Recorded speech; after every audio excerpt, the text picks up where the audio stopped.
Votre confiance en Dieu est le sol ferme sous vos pieds. Quand tous les autres terrains deviennent du sable mouvant, sa fidélité est votre ancre, vous maintenant solidement lorsque les courants imprévisibles de la vie tentent de vous emporter. Mes chers amis, avez-vous déjà observé un chimiste expert à l'œuvre? En général, il y a devant lui une multitude d'éléments, certains volatiles, d'autres inertes, certains qui semblent totalement incompatibles entre eux. Pour un œil non averti, le processus de leur combinaison paraît chaotique, peut-être même dangereux. Pourtant, le chimiste ne devine pas. Il connaît la formule exacte, la température précise et le moment parfait nécessaire pour transformer ces éléments disparates en quelque chose de stable, de beau, de totalement nouveau. C'est ainsi que Dieu agit dans nos vies. Nous voyons les événements isolés, les circonstances déroutantes, les épreuves douloureuses, et tout cela semble n'avoir aucun sens ensemble. Nous ne pouvons pas voir le résultat final qu'il est en train de créer. Mais notre Père, le chimiste parfait, détient la formule de nos vies. Il connaît la fin dès le commencement et il fait concourir toutes choses à notre bien. Lui faire confiance, c'est croire au chimiste même lorsque l'on ne comprend pas la chimie. C'est une foi qui ne repose pas sur le processus visible, mais sur le caractère immuable de celui qui contrôle tout. La Bible nous dit dans le livre d'Habacuc, chapitre 3, verset 19, « L'Éternel, le Seigneur, est ma force. Il rend mes pieds semblables à ceux des biches et me fait marcher sur mes hauteurs. » Cette écriture révèle que Dieu ne nous donne pas seulement la force d'endurer les vallées profondes. Il nous donne aussi la force de gravir les sommets. Il transforme notre appui, nous rendant sûrs et agiles, même sur les terrains les plus dangereux. Aujourd'hui, je vais explorer comment bâtir une confiance inébranlable dans la main souveraine de Dieu, quelles que soient les circonstances auxquelles vous faites face. Je vais également prier une prière puissante avec vous, au nom glorieux de Jésus. Alors, restez jusqu'à la fin et ouvrez vos cœurs pour recevoir les bénédictions de cette prière. Considérons maintenant cette vérité puissante. Il existe un fondement de confiance dans le plan invisible de Dieu. Mes amis, notre confiance en Dieu doit être construite sur le roc solide de sa nature divine, et non sur le sable mouvant de nos circonstances. Nous sommes souvent tentés de mesurer la fidélité de Dieu à ce que nous voyons, aux résultats immédiats de nos prières. Mais la vraie foi, celle qui nous soutient à travers chaque épreuve, est enracinée dans la certitude que le plan de Dieu est bien plus grand et plus complexe que ce que notre perspective limitée peut saisir. Vous traversez peut-être une saison où les pièces de votre vie ne semblent pas s'assembler. Vous tenez peut-être des fragments brisés, vous demandant comment quelque chose de bon pourrait un jour en sortir. C'est dans ces moments que nous devons nous ancrer dans la vérité de qui est Dieu, omniscient, tout-puissant et plein d'amour. L'Écriture nous rappelle dans le livre d'Ésaïe, chapitre 55, verset 9, « Autant les cieux sont élevés au-dessus de la terre, autant mes voix sont élevées au-dessus de vos voix et mes pensées au-dessus de vos pensées. » Ce verset n'est pas destiné à créer une distance entre Dieu et nous, mais à nous apporter un profond réconfort. Il signifie qu'il possède un point de vue qui nous manque. Il voit la carte entière de nos vies, tandis que nous ne voyons que les quelques pas devant nous sur le chemin. Lui faire confiance, c'est reconnaître que sa sagesse supérieure œuvre toujours pour notre bien ultime. Pensez à la femme sunamite dont nous lisons l'histoire dans le 2e livre des Rois, chapitre 4. Dieu lui avait miraculeusement donné un fils dans sa vieillesse, une promesse transmise par le prophète Élisée. Cet enfant était la joie de sa vie, un don direct du Seigneur. Puis, l'impensable se produisit. L'enfant tomba soudainement malade et mourut dans ses bras. Imaginez la dévastation, la confusion et la douleur brûlante de cette perte. Sa promesse semblait lui avoir été arrachée, mais sa réaction fut remarquable. Elle ne cria pas dans la colère ni dans le désespoir. Elle déposa son fils sur le lit du prophète et dit à son mari qu'elle allait voir l'homme de Dieu. Sa réponse fut simple, mais profondément puissante. Comme le rapporte l'Écriture dans le 2e livre des Rois, chapitre 4, verset 26, lorsqu'on lui demanda si tout allait bien, elle répondit « Tout va bien ». Elle déclara cela avant tout miracle, avant tout signe d'espoir. Face à la mort, elle proclama que tout allait bien, car sa confiance ne reposait pas sur sa situation, mais sur le Dieu qui lui avait donné la promesse au départ. Sa foi était fondée sur la conviction que le Dieu de la promesse est aussi le Dieu de la résurrection. Voilà le genre de confiance qui s'attache au caractère de Dieu. La Bible nous dit aussi dans le livre de Jérémie, chapitre 17, verset 7, « Béni est l'homme qui se confie en l'Éternel et dont l'Éternel est l'espérance. » La bénédiction n'est pas attachée au résultat, mais à l'acte même de faire confiance. Lorsque votre espérance est le Seigneur lui-même, vous êtes béni, quoi qu'il arrive autour de vous. Votre paix vient de la source, et non des ressources. Vous pouvez demeurer ferme, car votre fondement n'est pas votre compréhension, mais sa vérité immuable. Concentrons-nous maintenant sur la mise en pratique de la confiance dans les épreuves présentes. Mes chers amis, la confiance n'est pas un sentiment intérieur silencieux. C'est une réponse active et vivante face aux défis que nous rencontrons. Il est facile de dire que nous faisons confiance à Dieu lorsque le ciel est dégagé, mais notre confiance se manifeste réellement dans la manière dont nous agissons lorsque les tempêtes de la vie font rage autour de nous. S'appuyer sur notre propre intelligence nous conduit à l'anxiété et à la peur, nous poussant à prendre des décisions basées sur ce que nous voyons plutôt que sur ce que nous savons être vrai au sujet de Dieu. Lorsque nous sommes confrontés à une crise, notre premier réflexe est souvent de planifier, de nous inquiéter, de chercher une solution par nous-mêmes. Mais l'acte de confiance nous appelle à une réponse différente. Cela nous appelle à détourner notre attention du problème pour la tourner vers celui qui résout les problèmes. C'est un choix volontaire de lever les yeux, de le reconnaître au milieu de nos difficultés et de marcher par la foi, et non selon ce que nos yeux nous montrent. L'Écriture nous dit dans la deuxième lettre aux Corinthiens, chapitre 5, verset 7, « Car nous marchons par la foi et non par la vue. » C'est un principe fondamental de la vie chrétienne. Marcher par la vue signifie être guidé par nos circonstances, par les rapports négatifs, par les montagnes d'opposition qui se dressent devant nous.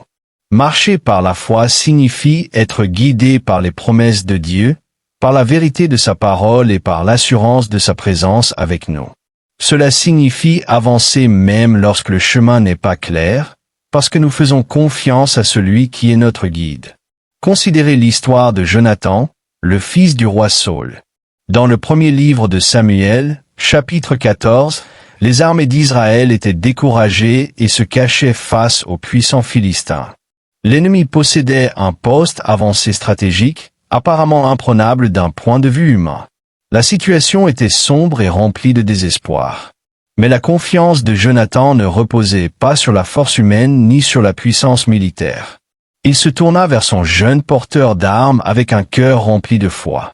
L'Écriture rapporte ces paroles puissantes dans le premier livre de Samuel, chapitre 14, verset 6. « Viens, allons au poste de ces incirconcis. Peut-être que l'Éternel agira pour nous, car rien n'empêche l'Éternel de sauver, soit par un grand nombre, soit par un petit nombre. » C'était une déclaration radicale de confiance dans la puissance illimitée de Dieu. Leur action fut de gravir une falaise escarpée et rocheuse, à eux deux seulement, pour affronter toute une garnison. Ils ne comptaient pas sur une grande stratégie, mais sur un grand Dieu. Voilà, mes amis, ce qu'est l'action de la confiance. C'est avancer sur la promesse de Dieu lorsque toutes les probabilités sont contre vous. Et lorsqu'ils se révélèrent à l'ennemi, Dieu honora leur foi audacieuse. Il envoya un tremblement de terre et plongea le camp des Philistins dans un chaos total. Les soldats ennemis commencèrent à se combattre et à s'entre-détruire. La confiance de deux hommes déclencha une grande victoire pour toute la nation. Ils ont fait confiance à Dieu, et leur action courageuse a libéré sa délivrance surnaturelle. La Bible nous rappelle aussi dans le livre des Proverbes, chapitre 3, versets 5 à 6. « Confie-toi en l'Éternel de tout ton cœur, et ne t'appuie pas sur ta propre intelligence. Reconnais-le dans toutes tes voies, et il aplanira tes sentiers. » Le reconnaître, c'est l'action. Le louer, c'est l'action. Le chercher, c'est l'action. Lorsque vous faites cela, il promet de rendre vos chemins droits. Réfléchissons maintenant aux résultats de la confiance dans la victoire ultime de Dieu. Mes amis, chaque acte de confiance, aussi petit soit-il, est un investissement avec un retour garanti. Notre Dieu n'oublie pas notre foi et ne néglige pas notre fidélité. Même si les résultats immédiats de notre confiance ne correspondent pas toujours à nos attentes, l'issue finale est toujours pour notre bien et pour sa gloire. Les épreuves que vous traversez ne sont pas le dernier chapitre de votre histoire. Elles ne sont qu'une page d'un récit bien plus vaste que Dieu est en train d'écrire. Un récit qui se termine par la victoire pour ceux qui placent leur espérance en lui. Lorsque vous remettez votre chemin à l'Éternel, vous placez votre vie entre les mains de celui qui a déjà vaincu le monde.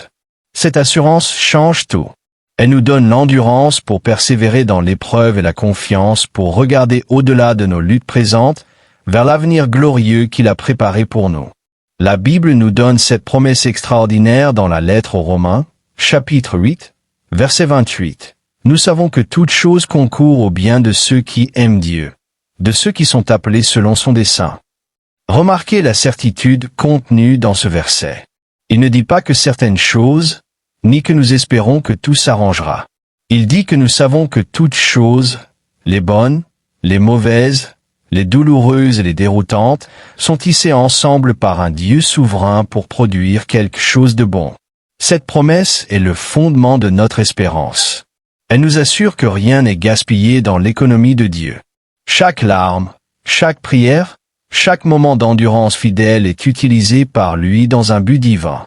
Permettez-moi de partager l'histoire d'un homme nommé Barzillai, le Galadite, que l'on trouve dans le 2e livre de Samuel, lorsque le roi David traversait son moment le plus bas, fuyant son propre fils Absalom.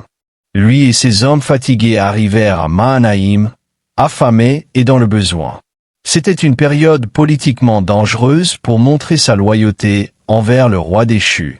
Mais Barzillai, un homme riche et âgé, choisit de faire confiance à Dieu en soutenant loin de Dieu. La Bible nous dit dans le 2e livre de Samuel, chapitre 17, versets 28 à 29, qu'il apporta, avec d'autres, des lits et des bassins, des ustensiles de terre, du blé, de l'orge et de la farine, du grain rôti, des fèves, des lentilles et des graines rôties, du miel et du fromage caillé, des brebis et du fromage du troupeau, pour nourrir David et le peuple qui était avec lui. Car il disait, le peuple est affamé, fatigué et assoiffé dans le désert. Il agit par la foi, pourvoyant aux besoins du roi lorsqu'il n'avait rien. Il ne savait pas si David retrouverait un jour le trône. Il a simplement fait confiance à Dieu et fait ce qui était juste. Or, David retrouva effectivement son trône. Et lorsqu'il retourna à Jérusalem, il se souvint de la fidélité de Barzillai. L'Écriture rapporte les paroles de David dans le 2e livre de Samuel, chapitre 19, verset 33. Et le roi dit à Barzillai, « Passe avec moi, et je pourvoirai à tes besoins auprès de moi, à Jérusalem. » Voilà une image du résultat de notre confiance en Dieu. Notre fidélité dans les temps difficiles est récompensée par notre roi. Comme l'Écriture nous le dit dans le livre des Psaumes, chapitre 37, verset 5. Recommande ton sort à l'Éternel, mets en lui ta confiance, et il agira. Lorsque vous lui confiez vos défis, votre avenir et votre vie entière, il promet d'agir en votre faveur. Votre confiance n'est jamais vaine. Il accomplira ses promesses dans votre vie, et le résultat sera bien plus glorieux que tout ce que vous pouvez imaginer. Mes amis, faire confiance à Dieu est une foi active qui repose sur le fondement de son caractère, qui se manifeste dans nos actions présentes et qui est assurée d'une issue victorieuse. C'est choisir de croire que ses voies sont plus élevées, de marcher par la foi et non par la vue, et de remettre entièrement nos vies entre ses mains, sachant qu'il fait concourir toutes choses à notre bien. Maintenant, à tous ceux qui entendent ma voix, allons vers le Seigneur dans la prière. Je vous invite à prier cette prière avec moi, ou à l'écouter avec foi, afin de recevoir toutes les bénédictions qu'elle contient. Prions notre Dieu bon et plein d'amour. Père céleste, Dieu Tout-Puissant, tu es l'alpha et l'oméga, le commencement et la fin. Tu maintiens les étoiles en place et tu connais mon nom. Merci pour ton amour infini et pour ta présence constante dans ma vie. Je te rends grâce parce que tes compassions se renouvellent chaque matin. Seigneur, je me tiens devant toi en te demandant pardon pour tous mes péchés. Pardonne-moi les moments où je me suis appuyé sur ma propre intelligence, les instants où j'ai laissé la peur et le doute éclipser ma foi en toi. Comme tu m'as pardonné, je pardonne aussi aux autres. Père, je dépose maintenant devant toi toute situation qui me cause de l'anxiété et toute circonstance qui semble impossible. Aujourd'hui, je choisis de faire confiance à ton plan invisible, même lorsque je ne comprends pas. Je crois que tes voies sont plus élevées que mes voies et que tes pensées sont plus élevées que mes pensées. Je renonce à mon besoin de tout contrôler, à mon désir de tout comprendre, et je place toute ma confiance dans ta sagesse souveraine et dans ton timing parfait. Au nom puissant de Jésus, je réprimande l'esprit de peur qui a tourmenté mon esprit. J'ordonne à l'anxiété et à l'inquiétude de me quitter maintenant.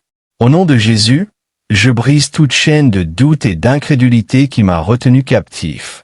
Je déclare que je ne suis pas dirigé par ce que je vois, car je marche par la foi et non par la vue. Je déclare que tu es ma force et que tu rends mes pieds semblables à ceux des biches, me permettant de marcher sur les hauteurs. Seigneur, que tes bénédictions me poursuivent et me rattrapent.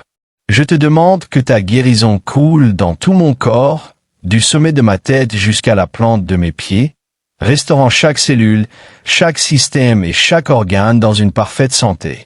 Guéris mon esprit de toute détresse et mon cœur de toute douleur. Je prie pour la délivrance face à tout obstacle et pour une percée dans chaque domaine de ma vie. Je demande que ta protection divine soit comme un bouclier autour de moi. Garde-moi de tout mal et de tout danger.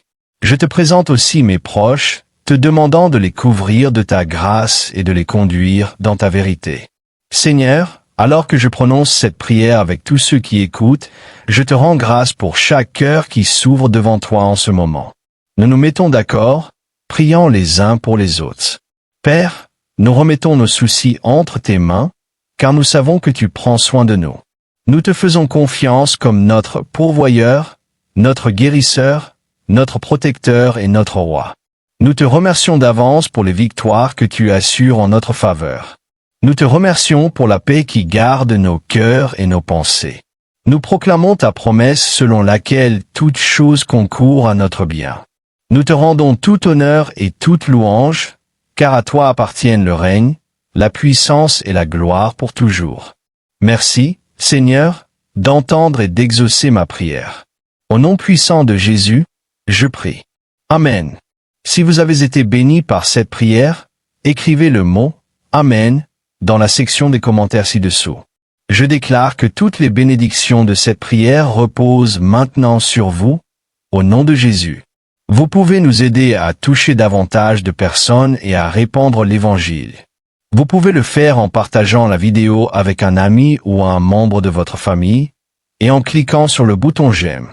N'oubliez pas non plus de vous abonner à notre chaîne, pour plus de vidéos qui béniront votre cœur et élèveront votre esprit. Nous apprécions sincèrement tout votre soutien. Vous êtes bénis pour être une bénédiction. N'hésitez pas à laisser vos requêtes de prière dans la section des commentaires afin que nous puissions les présenter devant Dieu pour votre bénédiction et votre victoire, et afin que d'autres croyants sur la plateforme YouTube et partout dans le monde puissent se joindre à nous pour prier pour vous dès maintenant. Tenez ferme dans la foi avec nous pendant que nous prions. À Dieu soit toute la gloire. Que la grâce et la paix de notre Seigneur Jésus-Christ soient avec vous tous.